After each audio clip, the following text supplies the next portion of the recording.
Hi, thanks for joining me for this episode of Spring Cleaning. And we are going to get dirty and talk about chores. Actually, we're not going to get dirty at all. But the fact of the matter is, our kids are not getting dirty either. When we were growing up, our generation had 82% of us participating in chores around the house, carrying the family load. Now, that number is 28%.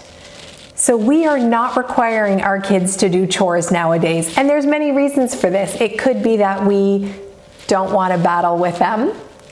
It could be that they're so busy or overcommitted, they don't have a lot of free time, so we don't want to impede on their free time to ask them to do chores. Or we just don't have the time to invest in training them on how to do it, and it's faster and easier just to do it ourselves. Which is very true. But these are life skills. And part of what happens when you have your kids work on chores is that they understand they're part of a bigger unit. So they don't live primarily in their own space about their own needs. They really get a more global, a more family perspective that each of you are part of this bigger unit and everybody carries the load. Everybody benefits and everybody contributes.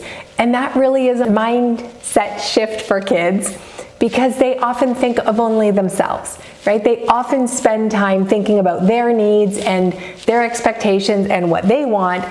So having them do chores is really a way to shift a little bit of that thinking to include other people, because when they have to be picking up after other people, they will start to recognize when they leave messes, someone else has to pick up about them.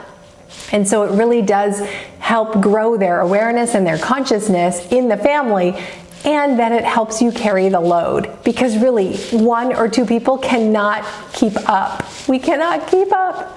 So in this part of the unit, I want you to get a piece of paper, we have one in the workbook, and list out all the chores that happen in your house. Now it could be weekly or every 2 weeks or monthly, but that list will be very long.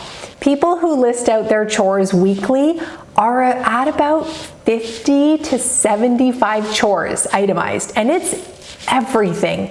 You know, cleaning up after the dog, changing the cat litter, emptying the garbage, cleaning, the pots and pans, watering the plants. Include everything. Because what that does is it shows you, wow, you are managing a lot, but it also allows you to pick and choose the kinds of chores that your kids should be able to do at this point. So up on the screen right now, you're going to see a chore chart, and don't be worried, this is not set in stone. Every child is different, every family's needs are different. But basically this is a typical chore breakdown by age. So you can see as young as 2 and 3 years old can be participating in some chores. They can be putting clothes in drawers, or they can be matching some socks when they're 4 to 5 years old, all the way up to being in the 15 plus age where they should be pretty self-sufficient, cooking, cleaning, and managing a lot of things in their house.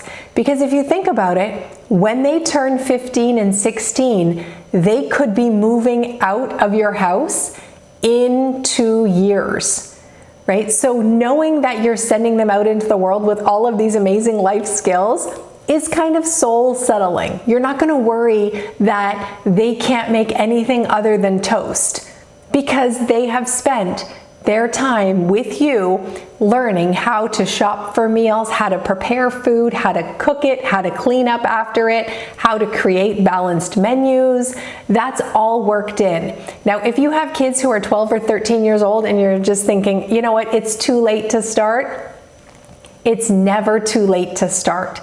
You can always start exactly where you are. And if your kids are resisting chores, this is a great time to itemize all of them and say, what would you like to do? We don't always get to have choices. We don't always get to just do what we like, but I'm giving you this opportunity now to pick the 5 things that you really can enjoy doing and participate and help out this family.